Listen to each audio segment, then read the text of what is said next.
ꯄꯦꯟꯗꯕꯒꯤ ꯉꯝꯈꯩ ꯂꯣꯏꯕ ꯅꯥꯏꯗꯦ ꯅꯤꯡꯉꯝꯗꯕꯒꯤ ꯃꯩꯁꯥ ꯈꯥꯡꯕ ꯉꯝꯗꯦ ꯅꯤꯡꯕ ꯊꯨꯡꯗꯕꯒꯤ ꯅꯨꯡꯉꯥꯏꯇꯕ ꯍꯥꯏꯅꯤꯡꯉꯥꯏ ꯂꯩꯇꯅ ꯋꯥꯏ ꯅꯨꯡꯁꯤꯕ ꯐꯪꯗꯕꯒꯤ ꯆꯩꯅꯥꯁꯨ ꯈꯥꯡꯕ ꯉꯝꯗꯦ ꯅꯨꯡꯁꯤꯕ ꯀꯥꯏꯅꯕꯒꯤ ꯆꯩꯊꯦꯡꯁꯤꯁꯨ ꯃꯌꯥꯏ ꯑꯗꯨꯛꯀꯤ ꯃꯇꯤꯛ ꯀꯟꯕꯅꯤ ꯃꯌꯥꯏ ꯀꯜꯂꯦ ꯍꯥꯏꯔꯤꯕ ꯅꯨꯡꯁꯤꯕ ꯀꯥꯏꯅꯕꯒꯤ ꯆꯩꯅꯥ ꯆꯩꯊꯦꯡ ꯑꯗꯨ ꯃꯤꯀꯨꯞ ꯑꯗꯨꯃꯛꯀꯤ ꯑꯣꯏꯅ ꯄꯨꯝꯍꯦꯟꯕ ꯃꯥꯒꯤ ꯃꯐꯝꯗ ꯊꯨꯡꯂꯔꯦ ꯆꯩꯅꯥ ꯑꯗꯨꯅ ꯊꯃꯣꯏ ꯌꯧꯅ ꯐꯪꯂꯛꯇꯨꯅ ꯑꯋꯥꯕ ꯄꯣꯛꯂꯛꯂꯕꯗ ꯄꯨꯝꯍꯦꯟꯕ ꯈꯥꯡꯕ ꯂꯩꯕ ꯑꯃ ꯐꯥꯎꯕ ꯉꯝꯂꯛꯇ꯭ꯔꯦ ꯈꯣꯟꯖꯦꯜ ꯊꯣꯛꯅ ꯋꯥꯔꯦ ꯋꯥꯔꯦ ꯍꯥꯏꯅ ꯀꯣꯏꯆꯦꯟ ꯆꯦꯜꯂꯒ ꯈꯥꯡꯕ ꯍꯥꯏꯕꯗꯨꯒ ꯄꯥꯡꯈꯛ ꯑꯣꯏꯈ꯭ꯔꯦ ꯃꯉꯣꯟꯗ ꯆꯩꯊꯦꯡ ꯑꯗꯨꯅ ꯂꯨꯁꯤ ꯑꯃꯗꯤ ꯄꯨꯝꯍꯦꯟꯕ ꯃꯈꯣꯏ ꯑꯅꯤꯗꯨ ꯋꯥꯔꯤ ꯁꯥꯟꯅꯔꯝꯕꯅꯤ ꯊꯃꯣꯏꯒꯤ ꯑꯄꯦꯟ ꯄꯦꯟꯗꯕ ꯀꯌꯥ ꯄꯨꯊꯣꯛꯅꯗꯨꯅ ꯃꯔꯛꯇꯨꯗ ꯂꯨꯁꯤꯅ ꯐꯣꯟꯗꯨ ꯁꯠ ꯀꯛꯈꯤꯕꯗꯨꯗ ꯄꯨꯝꯍꯦꯟꯕ ꯂꯨꯁꯤꯗ ꯍꯟꯖꯤꯟ ꯍꯟꯖꯤꯟ ꯐꯣꯟꯗꯨꯗ ꯑꯣꯟꯁꯤꯜꯂꯒ ꯀꯧꯔꯒ ꯑꯣꯏꯅ ꯂꯩꯍꯧꯔꯤ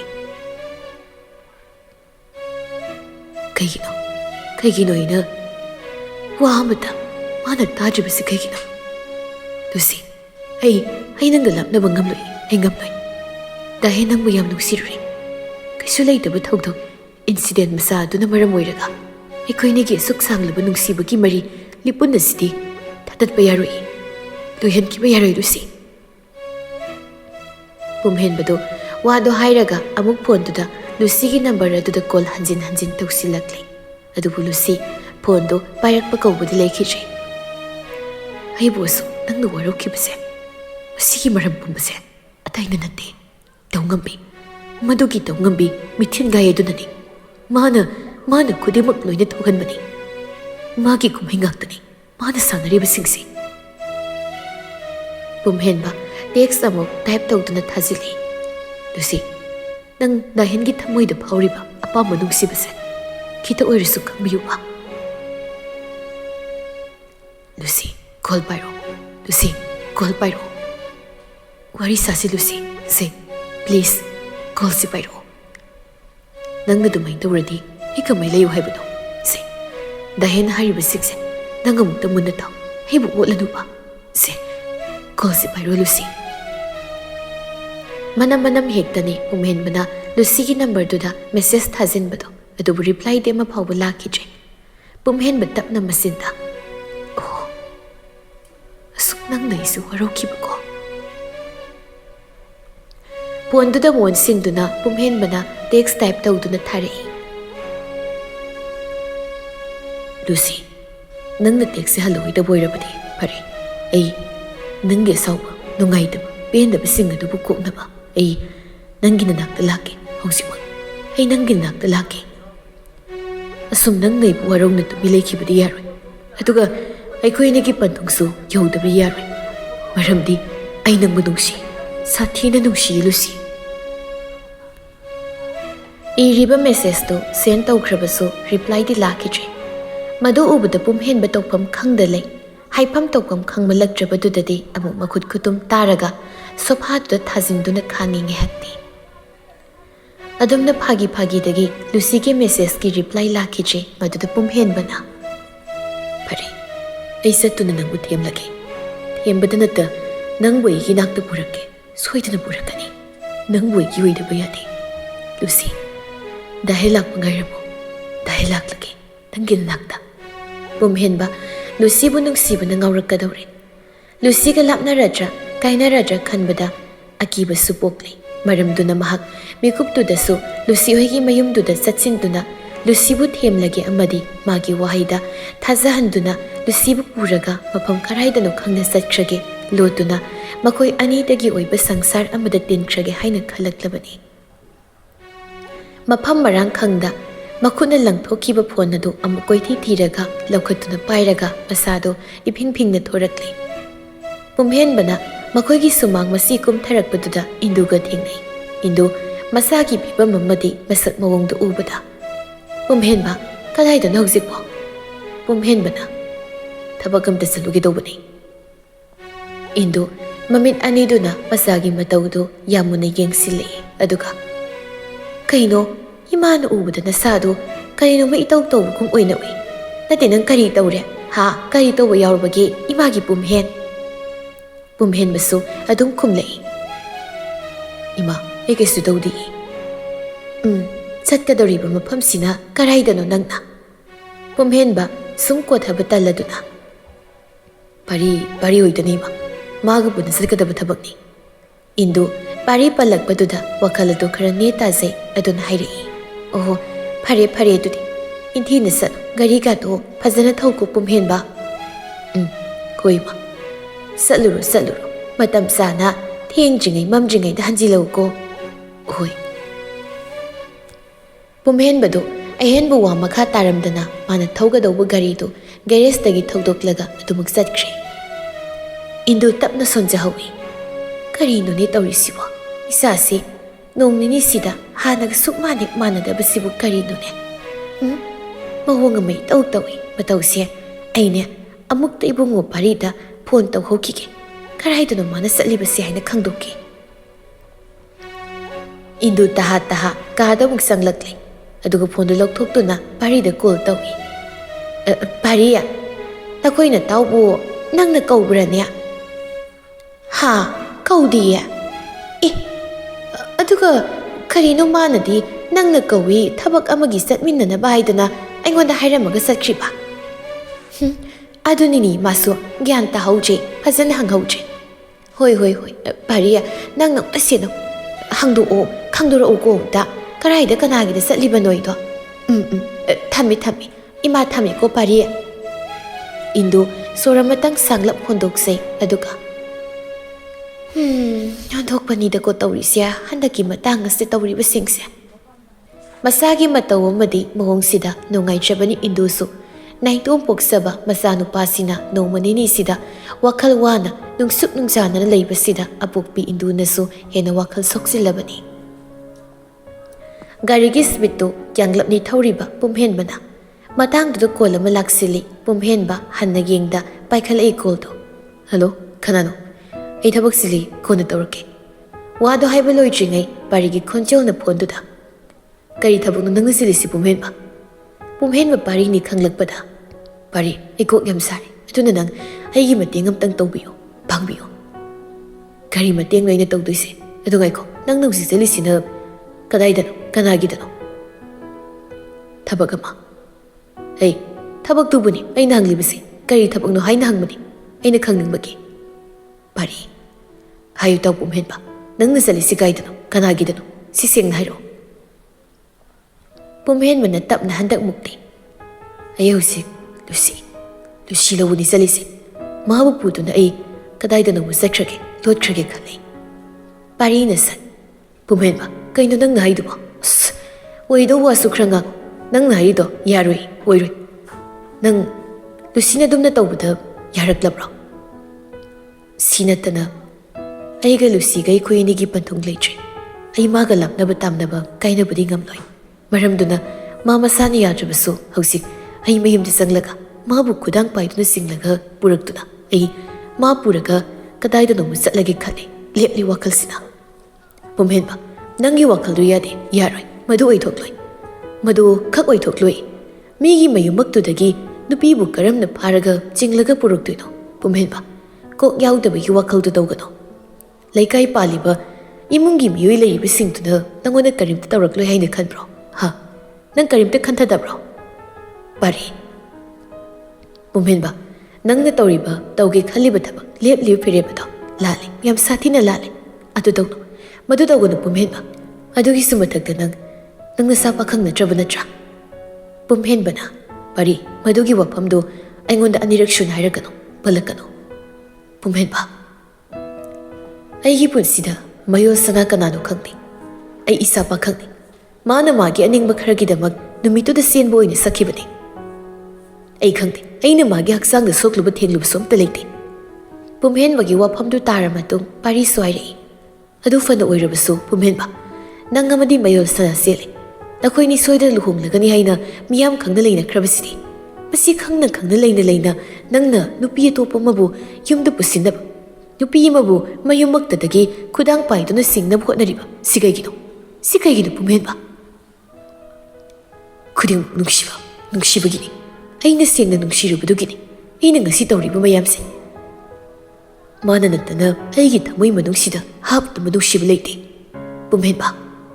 Yare pari, ai phone si thamlake. Nangsu aigi mateng pangma ngamlori haiba ai khangi. ꯄꯨꯝꯍꯦꯟꯕ ꯅꯪ ꯑꯗꯨꯝꯅ ꯈꯟꯒꯅꯣ ꯑꯩꯉꯣꯟꯗ ꯁꯦ ꯂꯥꯛꯑꯣ ꯑꯩꯈꯣꯏꯗ ꯑꯣꯏꯅ ꯋꯥꯔꯤ ꯐꯖꯅ ꯑꯃꯨꯛꯇ ꯁꯥꯁꯦ ꯑꯩ ꯑꯗꯨꯒꯤ ꯃꯇꯝ ꯅꯠꯇ꯭ꯔꯦ ꯅꯪꯁꯨ ꯑꯩꯒꯤ ꯃꯤꯆꯪꯗꯒꯤ ꯂꯥꯞꯅ ꯂꯩꯈ꯭ꯔꯕꯀꯣ ꯄꯨꯝꯍꯦꯟꯕ ꯄꯥꯔꯤꯒꯤ ꯀꯣꯜꯗꯨ ꯀꯛꯈ꯭ꯔꯦ ꯑꯗꯨꯒ ꯒꯥꯔꯤꯒꯤ ꯁ꯭ꯄꯤꯗꯇꯨ ꯍꯦꯟꯅ ꯀꯟꯈꯠꯇꯨꯅ ꯊꯧꯗꯨꯅ ꯂꯥꯛꯂꯦ ꯁꯣꯝꯗ ꯄꯥꯔꯤꯁꯨ ꯀꯃꯥꯏ ꯇꯧꯅꯤ ꯑꯩꯒꯤ ꯏꯇꯥꯎꯒꯤ ꯃꯇꯧꯁꯦ ꯐꯥꯖꯤꯟꯕ ꯈꯝꯖꯤꯟꯕꯁꯨ ꯉꯝꯂꯔꯣꯏ ꯀꯔꯤ ꯇꯧꯅꯤ ꯑꯃꯨꯛ ꯇꯁꯦꯡꯅ ꯃꯥꯅ ꯂꯨꯁꯤ ꯍꯣꯏꯒꯤ ꯃꯌꯨꯝꯗ ꯆꯠꯂꯝꯗꯨꯅ ꯅꯠꯇꯕ ꯊꯕꯛ ꯇꯧꯔꯝꯂꯕꯗꯤ ꯀꯔꯝ ꯇꯧꯅꯤ ꯏꯁꯣꯏ ꯑꯃ ꯁꯣꯏꯅꯔꯅꯤ ꯐꯠꯇꯕ ꯑꯣꯏꯕ ꯇꯥꯔꯦ ꯊꯕꯛ ꯄꯨꯝꯕ ꯄꯥꯔꯤꯁꯨ ꯇꯍꯥꯅ ꯃꯐꯤ ꯑꯃ ꯍꯣꯡꯅꯕ ꯇꯧꯈ꯭ꯔꯦ ꯑꯗꯨꯒ ꯂꯣꯏꯔꯕ ꯃꯇꯨꯡ मासु मागी गारीदु थौरक्तुना थौरक्ले पुमहेनबना नुंगसितकी ममांग थाना थौरक्पा गारीदु लुसी होइगी थोंगालदुमक्तदा खामले गारीदगी कुमथरुबा तौदना महक लुसीदा हाना कॉल अनिरक तौई अदु पाइरक्ते कॉल पाइरक्त्रबदुददी टेक्स्ट ओइना मनम थाजिलाई कॉल दु पाइरो लुसी कॉल पाइरो अई हौजिक नोइगी थोंगालदा लै नंगना कॉल पाइरोइदा बोइरबदी अई संगानी लुसी लुसी कॉल से पाइरो नत्रगा नंग थोरो अखोइनी कदाइदनो मुसलसी अखोइनी गोइबे संसार अमदे लेख्रसी लुसी नंग सेंगना अइना थारक्लिबा टेक्स्ट से उदब्रा लुसी पुमहेन मना थारक्लिबा टेक्स्ट मयामदुना सोमदा लुसी की फोनदुदा वाइब्रेशन ओइना nganglare पुमहेन मदो हंसिना कॉल तौरक्पनी अदुबु लुसीना कॉल दो पाइरक्पा कौबु लैखिद्रे पुमहेन बा हेना मागी असावबुदु हेनगलाई फरे अदुदी नंगैबु वरौनो आई नंगी युमदा नंगी काना संगलक्पा तारे अदुगा नंगबु नमदुना पुरगा चटपा तारे आइगी अंगाउबी तौसिदा नंग अइगोंदा वरौरक्पदि यारोय अइना तौगदोरिबा खुदिंगमक्सिंगसे नंगबु नुंगसिबगी अइबु वरौनुको लुसी पुमहेनबदो इरिबा टेक्स्ट थाजिंख्रा मतुंग महक अकीबा मसेट अमा फाउ पोक्ता मखोंदो थांजिलक्ले लुसी होइगे युम मनुंग तमना लुसी सु सोमदा फोनदो वाइब्रेशन लाकमनबदुदा पट लौखलै अदुगा लैरमलिबा टेक्स्ट मयामदु येंगी अदुगा नंगना अइगी नाक लाकपगी चंगलक्पगी याबा पीदे अइना पीदे नंग अइगी मरी लोइनरे नहान हाइबा नुमित अदुना अरोइबा हाइदो ओइख्रबनी नंग अइ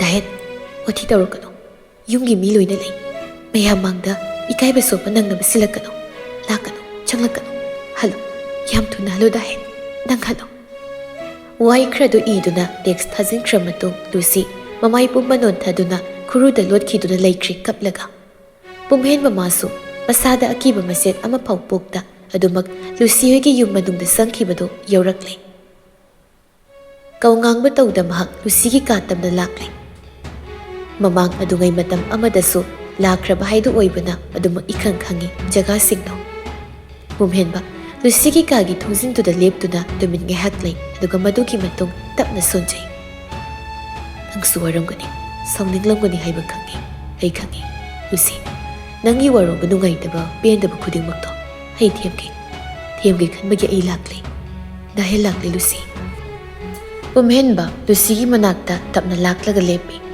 lucy di tumak kaplaga lekhibana mi lakpagi samento phangde pumhenba मिकुप अमनी लुसीदा नुंगसिनी येंगलमलव मतुंग लुसीगी मसादा सोक्लई लुसी मसादा इखंग खंगना येंगलकपनी मागी मिटमांगमक्तदा पुमहेनबदु लेपतुन लैरम्मी अदुगा अय हौजिक अतै हेनबमदु खंगदे खनागी वामसु ताबु पामदे लाओ नंग अई कदाइदनो मुसैख्रसे अई नंगा लापनबा तामनबा ngamloi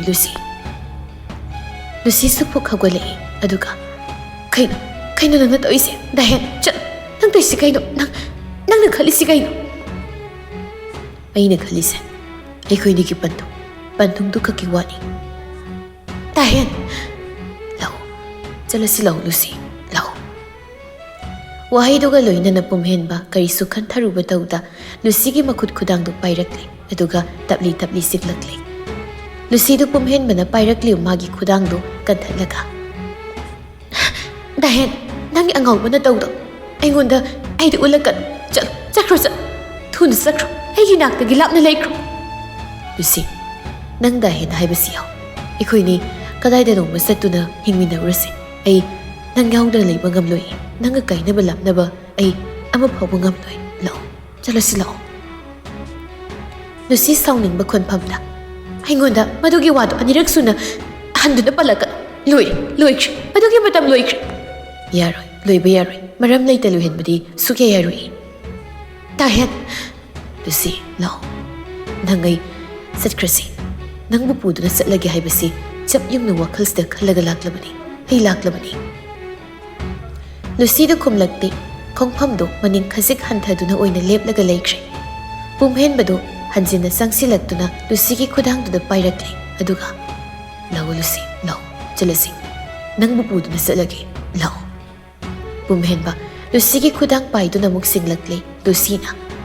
Dahen, atu daw gano. Yaroi, madu yaroi. Dahen, si, tado. Dahen, dahen.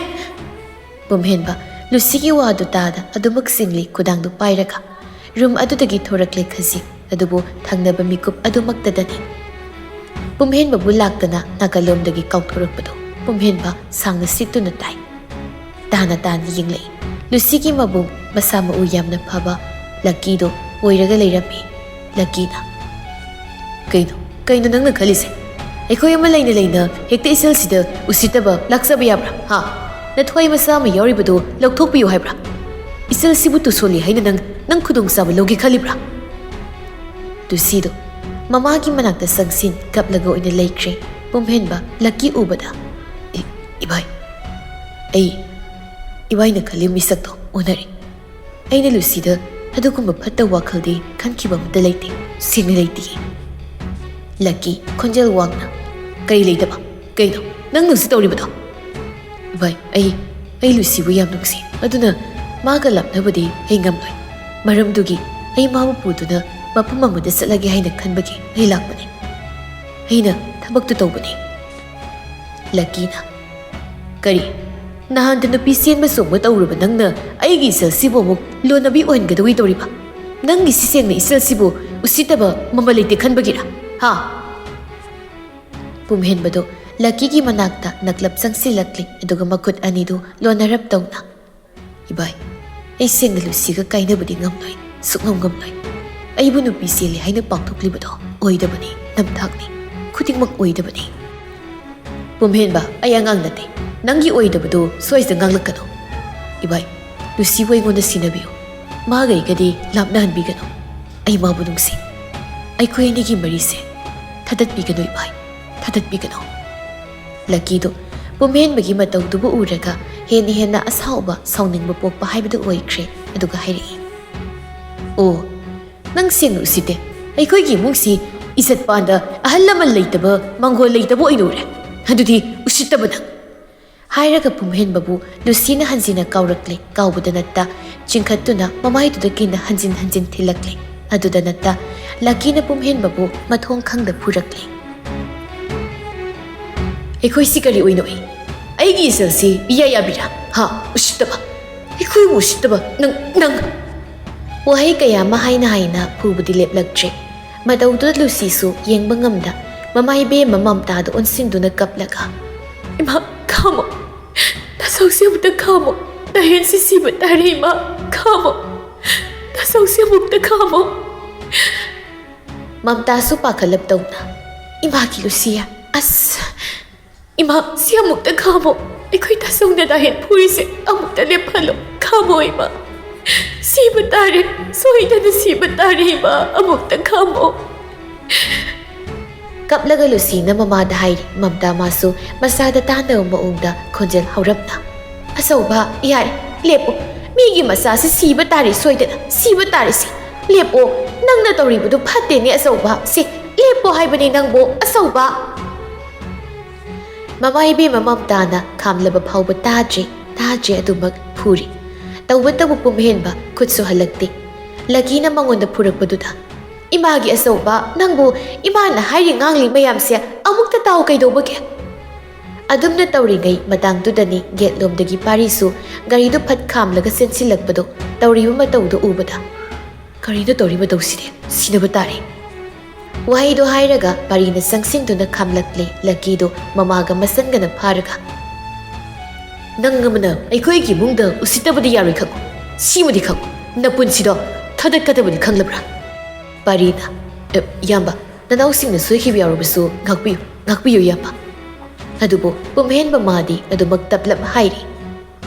Masado so, ihing na hing sari, mamay mamid bumbado. ꯄꯤꯌꯨ ꯑꯩꯒꯤ ꯂꯨꯁꯤ ꯄꯤꯌꯨ ꯑꯩꯈꯣꯏꯅꯤꯕꯨ ꯇꯝꯅꯍꯟꯕꯤꯒꯅꯨ ꯂꯥꯞꯅꯍꯟꯕꯤꯒꯅꯨ ꯂꯨꯁꯤꯕꯨ ꯁꯤꯟꯅꯧ ꯑꯩꯉꯣꯟꯗ ꯁꯤꯟꯅꯕꯤꯌꯨ ꯄꯥꯔꯤꯗꯨ ꯄꯨꯝꯍꯦꯟꯕꯗ ꯑꯣꯟꯁꯤꯟꯗꯨꯅ ꯏꯗꯥꯎ ꯌꯥꯔꯦ ꯂꯦꯞꯄꯣ ꯃꯗꯨꯒꯤ ꯃꯇꯝ ꯅꯠꯇꯦ ꯌꯥꯔꯦ ꯏꯗꯥꯎ ꯄꯨꯝꯍꯦꯟꯕꯒꯤ ꯃꯇꯧꯗ ꯄꯥꯔꯤꯁꯨ ꯅꯨꯡꯉꯥꯏꯇꯕ ꯄꯣꯛꯂꯦ ꯃꯥ ꯃꯁꯥ ꯐꯥꯎꯕ ꯃꯄꯤ ꯏꯔꯥ ꯆꯦꯟꯁꯤꯜꯂꯤ ꯑꯗꯨꯝꯅ ꯄꯨꯝꯍꯦꯟꯕꯗꯨ ꯃꯐꯝꯗꯨꯗꯒꯤ ꯅꯝꯗꯨꯅ ꯄꯥꯔꯤꯅ ꯄꯨꯊꯣꯛꯇꯨꯅ ꯊꯣꯛꯂꯒ ꯆꯠꯈ꯭ꯔꯦ ꯄꯨꯝꯍꯦꯟꯕ ꯍꯣꯏ ꯆꯠꯈ꯭ꯔ ꯃꯇꯨꯡꯅꯤ ꯂꯛꯀꯤ ꯃꯥꯒꯤ ꯃꯆꯟꯗꯨ ꯑꯣꯟꯁꯤꯟꯗꯨꯅ ꯏꯆꯟ ꯏꯃꯨꯡꯗ ꯆꯪꯉꯨ ꯄꯣꯊꯥꯔꯣ ꯅꯁꯥꯗꯨ ꯋꯥꯍꯟꯒꯅꯨ ꯁꯤꯈꯛꯅꯤ ꯍꯥꯏꯔꯝꯕ ꯃꯕꯨꯡꯅ ꯃꯉꯣꯟꯗ ꯑꯍꯦꯟꯕ ꯑꯊꯤꯕ ꯋꯥ ꯑꯃ ꯍꯥꯏꯔꯝꯗꯦ ꯆꯩꯁꯨ ꯆꯩꯔꯝꯗꯦ ꯂꯨꯁꯤꯗꯤ ꯃꯃꯤꯠꯇꯒꯤ ꯃꯄꯤꯇ ꯇꯞꯅ ꯄꯨꯛꯅꯤꯡ ꯑꯗꯨꯗ ꯁꯣꯟꯖꯩ ꯒꯦꯠꯂꯣꯝ ꯑꯗꯨꯗ ꯌꯦꯡꯂꯒ ꯋꯥꯔꯧꯅꯨ ꯑꯩꯕꯨ ꯋꯥꯔꯧꯅꯨꯀꯣ ꯗꯥꯍꯦꯟ ꯑꯩꯗꯤ ꯅꯐꯝꯗꯒꯤ ꯂꯝꯂꯥꯟꯕꯤ ꯑꯣꯏꯈ꯭ꯔꯒꯦ ꯅꯪꯒꯤ ꯂꯝꯂꯥꯟꯕꯤ ꯑꯣꯏꯅ ꯑꯩꯕꯨ ꯅꯨꯡꯁꯤ ꯈꯪꯗꯕꯤꯅꯤ ꯍꯥꯏꯅꯁꯨ ꯍꯥꯏꯕꯤꯌꯨ ꯑꯩꯕꯨ ꯋꯥꯔꯧꯕꯤꯅꯨꯀꯣ ꯗꯥꯍꯦꯟ ꯑꯗꯨꯝꯅ ꯄꯨꯛꯅꯤꯡꯅ ꯁꯣꯟꯖ ꯃꯄꯤꯗꯨ ꯍꯦꯟꯅ ꯁꯤꯟꯊꯩ ꯃꯁꯥꯒꯤ ꯃꯄꯤꯗꯨꯕꯨ ꯇꯩꯊꯣꯛꯄꯤꯔꯗꯨꯅ ꯃꯝꯇꯥꯅ ꯂꯥꯛꯑꯣ ꯏꯃꯥꯒꯤ ꯏꯃꯨꯡꯗ ꯆꯪꯂꯁꯤ ꯂꯥꯛꯑꯣ ꯀꯞꯂꯅꯨ ꯏꯁꯥ ꯑꯗꯨꯝꯅ ꯀꯞꯄ ꯌꯥꯗꯦ ꯁꯦ ꯀꯞꯂꯅꯨ ꯂꯥꯛꯑꯣ ꯆꯪꯂꯁꯤ ꯏꯃꯨꯡꯗ ꯆꯪꯂꯁꯤ ꯂꯨꯁꯤ ꯃꯃꯥ ꯏꯕꯦꯝꯃꯗ ꯈꯪꯍꯧꯗ ꯆꯦꯠꯅ ꯀꯣꯟꯁꯤꯜꯂꯛꯇꯨꯅ ꯀꯞꯊꯣꯔꯛꯂꯤ ꯃꯝꯇꯥꯁꯨ ꯃꯁꯥꯕꯨ ꯅꯨꯡꯁꯤꯅ ꯀꯣꯟꯁꯤꯟꯕꯤ ꯃꯄꯤ ꯇꯥꯔꯛꯏ ꯃꯥꯁꯨ ꯃꯁꯥꯒꯤ ꯃꯇꯧꯗꯨꯗ